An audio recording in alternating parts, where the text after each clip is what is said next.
I'd like to welcome everybody to Homecoming at CED. My name is Renee Chow. I am professor and chair of the Department of Architecture.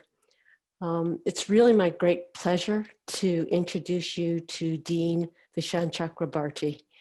Vishaan joined the campus in, about 2.5 months ago at the beginning of August. And Vishaan is both a practitioner and an academic. We stole him from Columbia's Graduate School of Architecture and Planning. And he is also founder and creative director of POW, a Practice for Architecture and Urbanism in New York. Let's see, he is a graduate of MIT in planning and a graduate of Berkeley, yay, from our Master of Architecture program. I think I won't go further than that. Vishaan, I'd like to ask you a few starting questions. What are your impressions about CED since you've returned back to campus, which we're so delighted about? And what are your plans for CED in your tenure as dean? Thank you, Renee.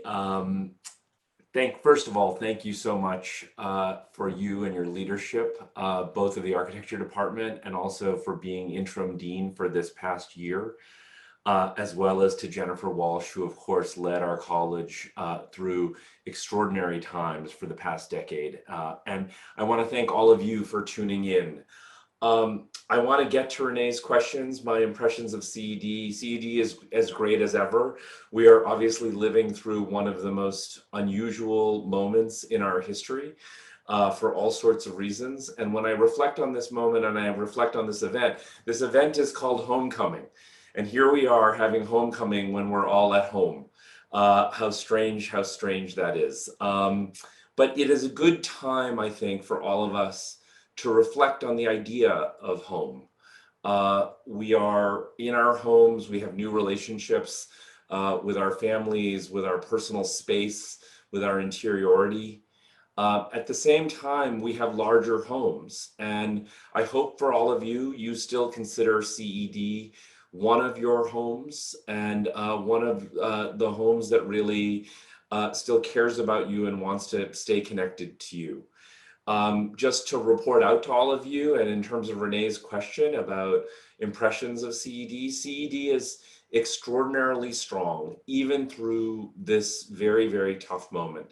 Obviously, because of public health conditions, we are all remote. We have been remote. It started when Renee was interim dean last spring, and I feel for Renee, she took on that job of being interim dean, not knowing what she would walk into, which is being dean during a global pandemic. And she did it with grace and aplomb and great courage and leadership, which prepared us for a fall semester to also be fully remote. We have students studying around the world. We have faculty teaching from home. These are not ideal circumstances by any stretch of the imagination. Some students are taking classes at very odd hours in the morning or in the evening. We have young faculty who are teaching with small families at home. These are difficult times for all of us, but we are persevering as a community. The staff at CED are extraordinary, and they are really helping us to pull through. We are also learning things about how to teach better remotely. Renee and some of her faculty are developing things like virtual Worcester, where we can teach with avatars, and we're trying to build on the technology that we have to say, how can we do an even better job moving forward in terms of virtual teaching, even after the pandemic, in terms of what opportunities that may bring in terms of expanding our public mission globally. So we remain very strong.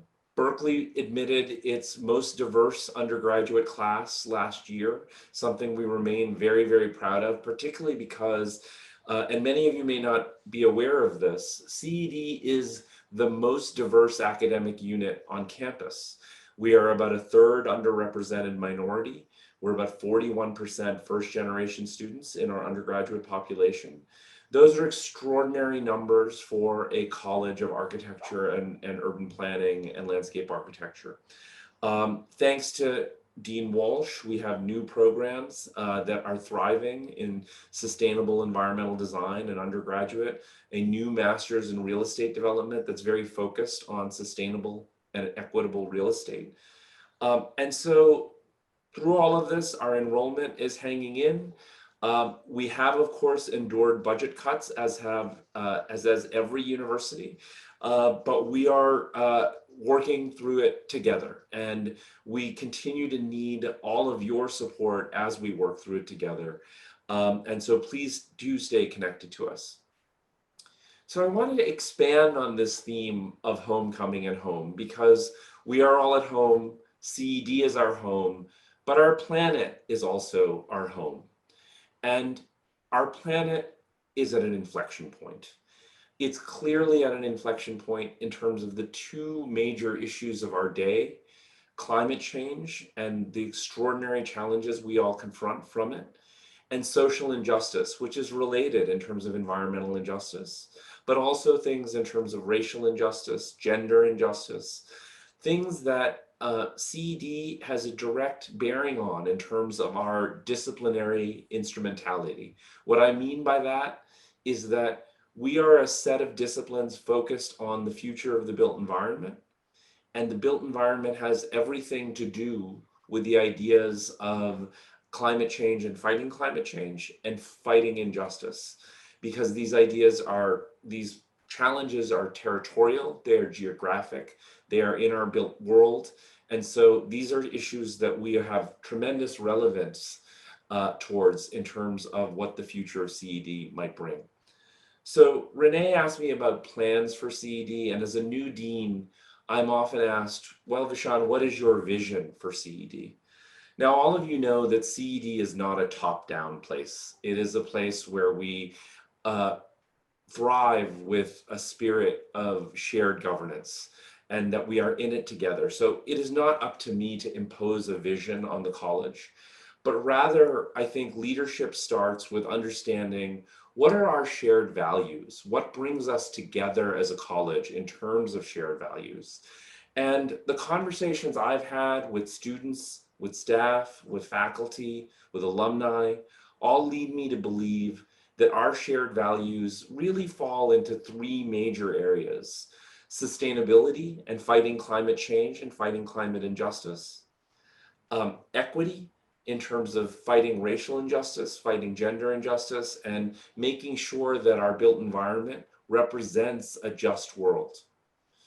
And of course, that also means an equitable environment within CED, meaning that we will follow all policies we can in terms of everything from sexual harassment guidelines to discriminatory guidelines. We are going to be an equitable place. And in addition to sustainability and equity, there is a third very major shared value, which we think of as agency.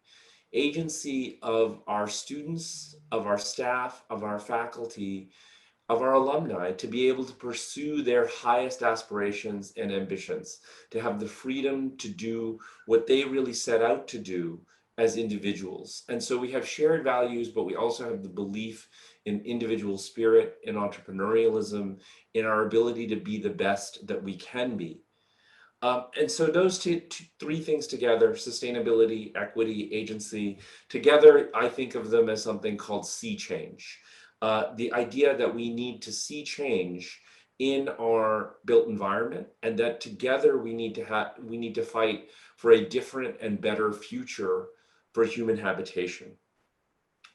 Let me build on that a little bit by saying, I want to give you three 70% statistics. 70% of global carbon emissions are generated by buildings and cars. And so you immediately understand the relevance of what we all do in terms of architecture and urban planning, in terms of the landscape, in terms of environmental planning, because we have a huge role to play in terms of a future that is more sustainable, particularly as we approach probably about 10 billion people on the planet by 2100, and have to think about how do those 10 billion people live on this planet in a way that's harmonious with this planet's resources as our home. Another 70% statistic is the fact that by 2050, over 70% of the world's population will live in cities. And so it is absolutely up to us to think about what is the future of those cities? How are they equitable? How do they give the individual residents of those cities agency to build their aspirations, to have dignity, and have a kind of equal way of living in terms of resources? Um, and then finally, another interesting 70% statistic that has to do with the United States itself, which is soon we will live in a political environment in which 70 senators, 70% of the United States Senate, will represent 30% of the US population, and vice versa. And so if you think about the coming election, you think about the political turmoil we're in, there's again a geographic component. When we understand that young people, our populations are headed towards 7 or 8 major regions around the country that don't really have the representation in Congress to build the infrastructure we need. So you can start to understand when you think about these statistics that these are not just dry numbers. They are about how we all live and inhabit the planet. And so we all at CED, as alumni, as faculty, as students, as staff, need to think about how to fight for a better future. So what does that mean for CED? Well, with vision and shared values, then come initiatives.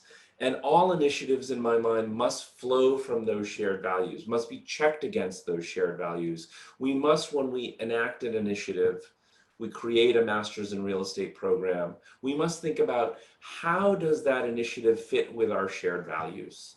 How can we create a real estate program that's different, that is not about the paradigm of real estate in the way it was practiced through much of the last century, that created more gentrification, created less sustainability, but in fact, how can we create real estate that is sustainable and equitable, that gives people agency? So that is the filter through which we look at every initiative. So what initiatives might you expect coming forward? We're still in the middle of formulating initiatives for the college, and we're very open to hearing from alumni about what initiatives you think we should undertake. But among those initiatives, you will hear us talk more and more about our founding in 1959, a revolutionary founding to create a college of environmental design, not a college of architecture and planning and landscape architecture as a series of siloed fields, but something called environmental design. This is mind-blowing in how prescient it was that our founders, especially Catherine Bauer and William Worcester, were thinking about issues of climate, thinking about issues of the environment, of social equity, well before most of our peer institutions. That's my dog. And so when we think about that, when we think about our founding, we think about the fact that Catherine Bauer, who actually advised 5 presidents, wrote the Federal Housing Act, fought against housing discrimination, fought against the internment of Japanese citizens during World War II, was an extraordinary figure in her own right. She is someone that I think you'll be hearing more about, as I think she's arguably as or more important than Jane Jacobs or Rachel Carson as a leader of her era. And I think that's important not only in terms of thinking about her partnership with William Worcester and what they did in the past, but also what it might point us towards in the future. We are on the cusp of a major national election, and I would argue that regardless of the outcome of that election, that we need to double down our focus on issues that Catherine Bauer and William Worcester were concerned about, issues of public housing and social infrastructure.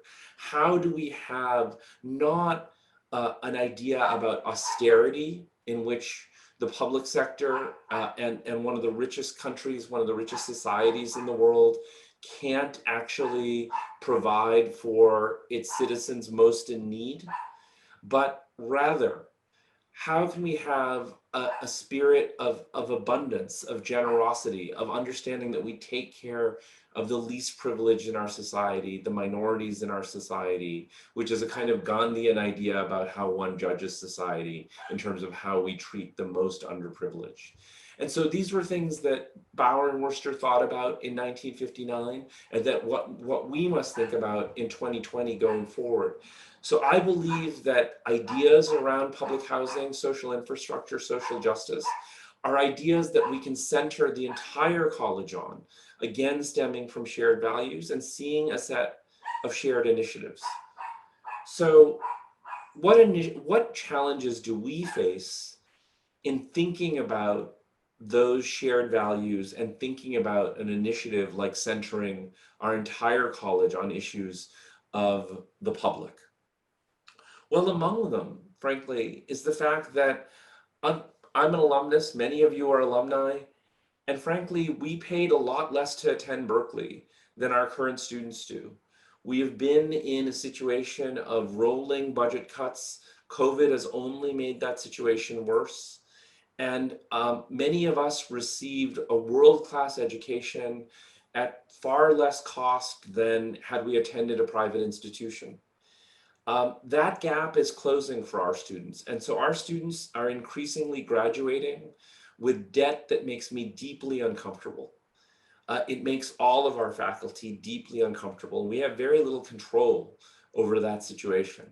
And so one of the things that we are asking ourselves is that if we are to have these shared values about sustainability, equity, and agency, if we're going to have a set of initiatives around public housing and social infrastructure, how can our students graduate and be part of social justice initiatives, form their own practices, go into nonprofits, take risk with their lives to make the world a better place when they are saddled with too much debt?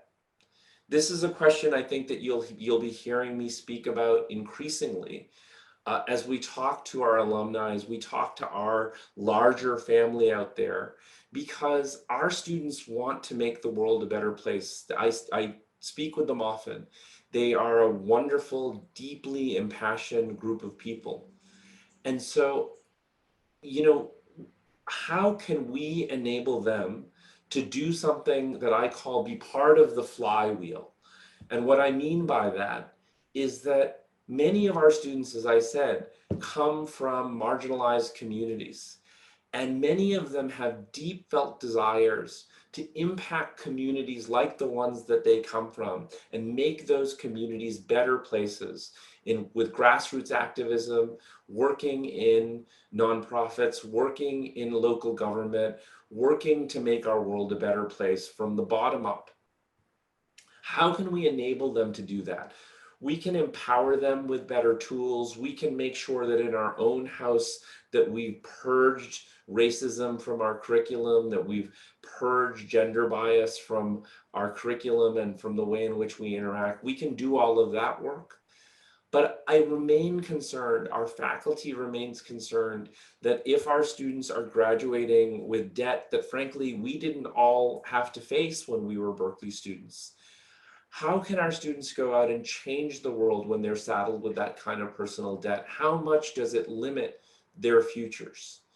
And so that's something that I would ask you all to think about, and think about as you uh, contribute back to the school. Now, I know many of you probably work in architecture or in urban planning fields that don't necessarily compensate that well, but something that I hope you'll all consider is the ability to have us reach 100% alumni contributions. And that means even if you're paying small dues, $25 a year into our diversity fund, it signals a great deal to our higher capacity donors who can do more if our alumni can give even what little they can. So I'm sorry to be quite so overt about asking for contributions, but understand that that's not out of a kind of general desire to raise money.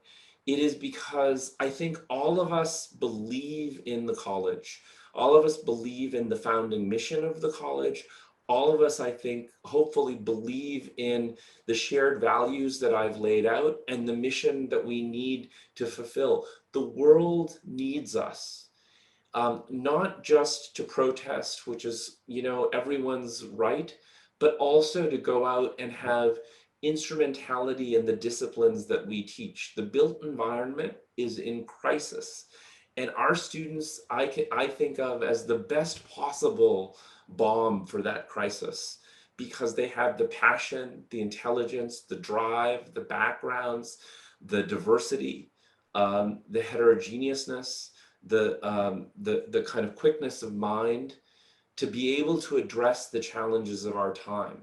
And so you can all be a part of that in small ways, in big ways, and not just financially, but by staying involved, asking, how can I help better the college? We today have, I will close with this. We today have students spread around the world. If you are an alumnus in East Asia or in Europe or in Africa, or in South Asia, even hosting a happy hour for our students on Zoom who are kind of in their time zones and feeling isolated from the college and the campus right now is an enormous, enormous help in terms of building community. So I really want to thank you for tuning in and spending some of your Saturday with us today, or listening to this as a recording later on. We really treasure your time and your commitment to us. This is a new day at CED. And I couldn't be more excited or passionate about what this day brings. I will tell you that we have partnership with campus. Part of why I took this job is we have extraordinary leadership in the form of Chancellor Carol Christ, in our provost, in our council of deans. We are doing great things interdisciplinarily across the college. We have cluster hires of faculty going on. So we have extraordinary, extraordinary things going on, both on college and on campus, across the Bay Area and around the world. I would encourage you to be a part of it in every possible way you can, because I think this is one of the most exciting moments, despite the troubles in our time. And I will leave you with this thought. We wake up every day to really tough news. Being a part of CED, I find an extraordinary balm for these times. And I would encourage you to participate in that balm, because I really think it makes me feel better. I think it'll make you feel better to be part of what we're trying to do. So thank you so much for your time. I think we have some questions ahead and some discussion. Really looking forward to it, as are my dogs. So thank you for tuning in. I think in some ways you've highlighted it, but one of the things that I've found particularly, you bring a perspective to a college. Maybe it's because I've been at Berkeley now for closing in on 3 decades, but how would you compare CED from all the East Coast institutions that you are so closely woven into? Because I think it starts to highlight some of the expectations that you have for CED. Sure, Renee, that's a great question. As you said, I taught at Columbia for 10 years. I've lectured, I think I'm giving a lecture at Cornell in a couple of weeks. And we have great educational institutions in this country, both private and public. And I have respect for so many of them. We are distinct because we sit in a kind of Venn diagram where we are the leading public architecture, planning, landscape architecture school in the world. That's proven by every single rating. I don't think that's a very debatable or arguable fact. I'm sure some would choose to debate with us in Texas and Michigan and other places, and they're also fantastic programs. But I think it presents with us with a specific set of obligations and a specific set of opportunities in this moment. We have an obligation to fulfill a public mission, to continue to serve the neediest students, to serve California students, but also to serve international students, to serve the world in a different way. I also think after the murders of George Floyd and Breonna Taylor and so many others, that there is a comeuppance, a reckoning that is happening in our world. And what I find interesting is when I meet with our students of color, I met with them yesterday, I feel that the challenge that they are throwing before us is to say, well, you had a founding around social justice, but it was an imperfect founding. And in the way that Langston Hughes and James Baldwin asked this country to live up to its founding ideals, um, I feel our students are asking us, not just our students of color, but all of our students are asking us to live up to our founding ideals. And that's what I think we need to do. I think for other private institutions, they have a higher hill to climb because I think they have to rethink their founding ideals, which I think is a much harder thing to do. It is a reframing of mission that, because we were talking about issues of sustainability and equity far before any of our private peer institutions were. And so I think what we need to do is not rest on our laurels, not say because we were founded as a social justice college that we can therefore say we have no work to do, but we have to redouble our efforts and rethink about what our founding meant, which is why I mentioned all of the work with Bauer Worcester. So hopefully that helps to address your question. Thank you, Fashan. So I'm going to start with some questions from our participants. One from Joe, who asks, what are the plans for CED to have a global footprint, both in terms of the student body and in terms of the college's programs? Thank you for your question, Joe. Renee and I speak about this often, actually, and I speak to the faculty about this often. This is an extraordinary moment in terms of your question, because what we are learning from remote teaching opens up whole new possibilities for students to be learning abroad and still be connected back to us here on campus. Um, and as we are sort of getting better at doing this, we think there is the potential for us to be having studios, seminars, lecture classes, field work, praxis work in different places around the world. I don't think we'll ever grant degrees in satellite campuses. I think that's quite a fraught undertaking. But I do think it's important for our students to leave campus at times and do work abroad.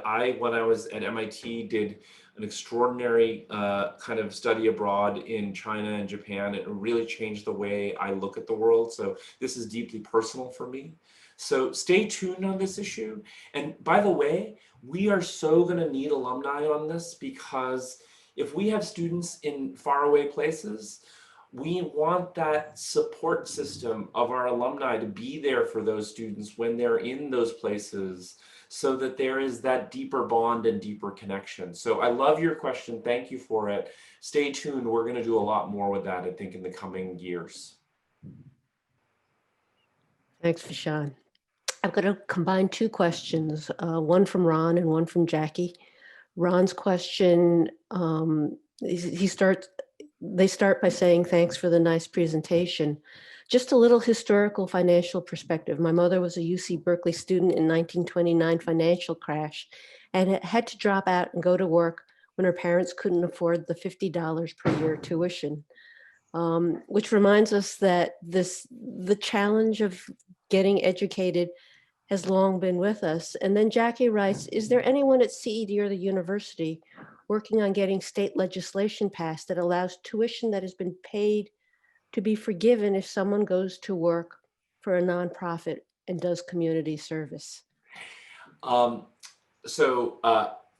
you for those questions. And look, in my comments, I did not mean in any way to belittle the struggle that people had to face in earlier years in paying their tuition. I think many of us believe that public institutions should be free for people in need at the very least. We obviously don't live in that paradigm right now. My comments were centered on the gap between us and the private institutions that Renee asked about earlier. And that gap has been shrinking. So how much private institutions charge and how much we charge, those two things are getting closer together in a way that they weren't before. And I'm really deeply concerned about that. I know our faculty are concerned about it. I know our alumni are concerned about it because again, it limits the ability of our students to graduate and take risk. Um, I love Jackie's question because it ties exactly to this issue. And one of the things, Jackie, that we are actually interested in thinking about is, could we create, like there's AmeriCorps or Teach for America, could we create a CED social justice corps where we said we could actually forgive a certain amount of loan debt if you choose to go out and do social justice work, work for an NGO, work for a nonprofit, form your own social impact practice.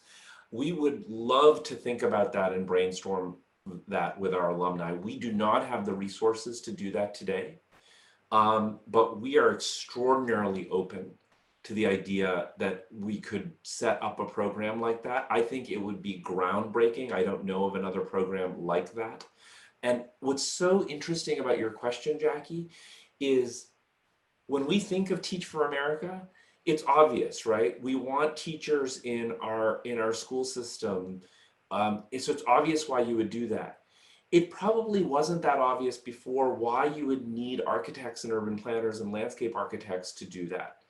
But now, as I laid out, our disciplines impact the big challenges that the world faces. So we need our students to go do that. So Jackie, we'd love to partner with you and anyone else who wants to help set up that kind of a debt forgiveness mechanism. I would like to second that as a real opportunity that I think would make our college and our programs highly distinctive. There are a few questions from Oh, Frank, and I'm going actually, to Renee, go ahead. may I just build Yes. one thing on that? Because as you said, I'm glad you said that. Because the other thing, Jackie, and others who are interested in this, I think if we were able to have a program like that, we would also attract more students, which would help us become more financially self-sustainable. And I think all donors today are interested in not having this kind of one-way street of only donating, but knowing that the funds that they're giving are catalytic and help us become more self-sustaining. And so I just wanted to add that to the conversation. I'm going to combine a few of Frank's questions. Hi, Frank. Good to have you. Um, One, the degree to which CED, how you think about combining CED with sort of professional organizations, Bay Area and nationally, globally, and then whether you think the teaching of design will be changed based on the shared values that you stated. Um, we already have, I think, tremendous collaborations going on, really as an ecosystem across the college in terms of our collaborations with professional organizations.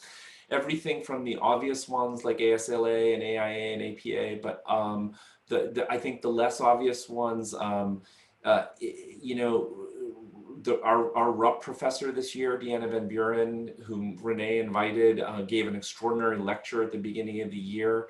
And she runs a nonprofit that does all sorts of interesting praxis work that I think our students are learning from in terms of criminal justice reform and prison reform. So I think there's a lot that we can do in terms of those kinds of collaborations with professional organizations.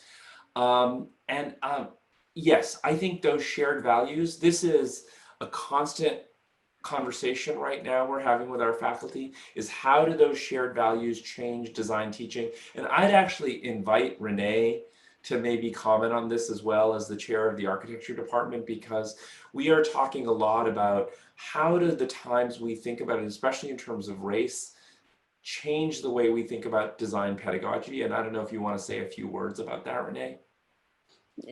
Just that in our department recognize that there is a certain power imbalance relative to design instruction.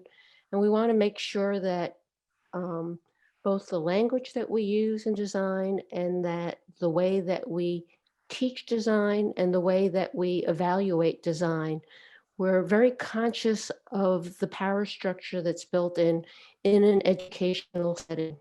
We recognize that we have to educate our students to work into a setting in which there is power differences, but it doesn't necessarily have to be part of the educational system as well. So we're just opening up that discussion right now, as are a lot of schools of architecture.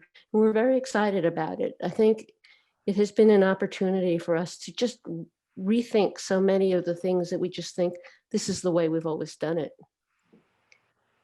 And I should add, there are I'm similar going, conversations in urban planning, in landscape architecture, in real estate, et cetera. I have a question from Victor, again, with appreciation for the values that you have articulated for the college. And the question is, how do these values get translated and implemented into hiring and retaining of faculty? Yes, Tenure, promotion? sure, Victor, that's great. And of course, this is a deep collaboration with campus. Campus is absolutely dedicated to diversifying the faculty. When I applied for this job, I had to fill out a very serious, very important diversity statement. We require that of all applicants today. We have a few searches going on right now in the college. And so the way in which those values are inculcated in the searches is something that I think is deeply held among the faculty and deeply held across campus. This is a very, very serious matter.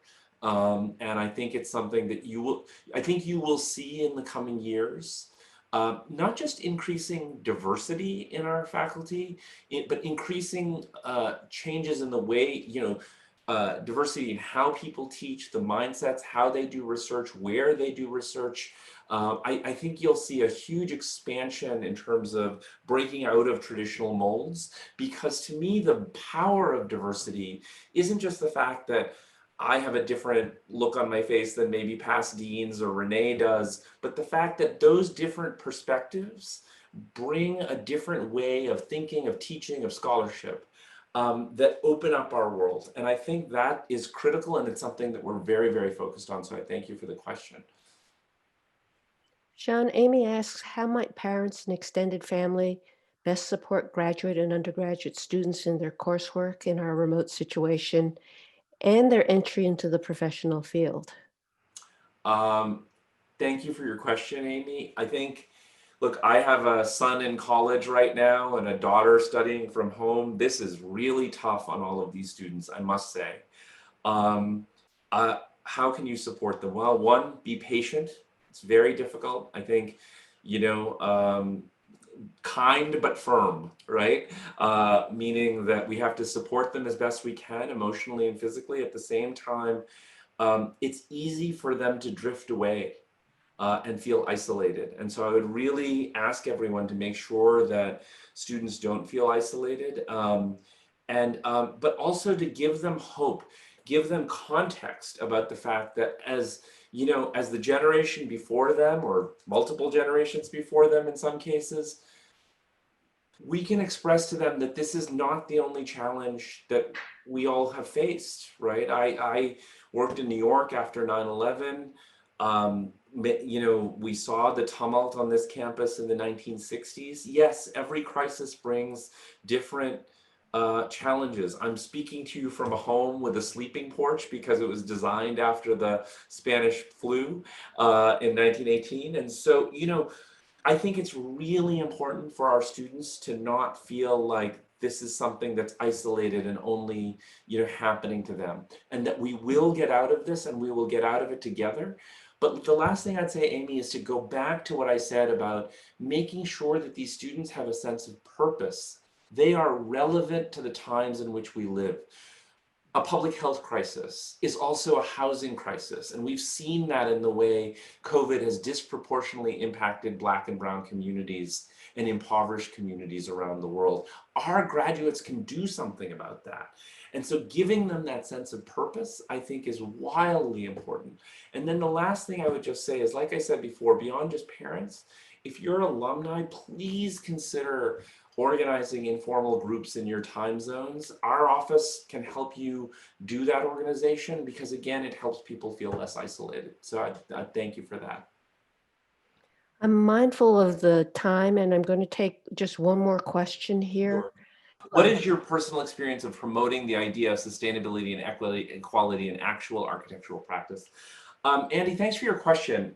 I am trying to do that with my colleagues in my practice at POW. Creating a social impact practice is hard, but you know, increasingly, and um, I'd like to expand that out and back to CED, and actually less about my practice, but more about the kinds of people that I think you'll see teaching more and more. Renee and I have been talking a lot about practitioners around the world who are doing, see, I think when many of us were in school, there was this idea that design excellence or research excellence was somehow antithetical to questions of social justice or environmentalism, that you couldn't have both. If you were a great design practitioner, that meant that you couldn't care about these other social issues. I think that's a bunch of poppycock, and it's what attracted me to Berkeley in the first place years ago. And I think increasingly we are seeing a number of practitioners putting their stamp on your question. So Deanna Van Buren, if you haven't seen that lecture, I would encourage you to see it from a few weeks ago. I can think of all sorts of people around the world. My friend Alejandra Aravena, who won the Pritzker a few years ago. My friend Tatiana Bilbao in Mexico City and the extraordinary work she's doing in public housing. Lacatan and Vissal in France and what they're doing. There are firms, I mean, this question was specifically about practicing architecture, but I think it extends to planning and landscape as well, and real estate.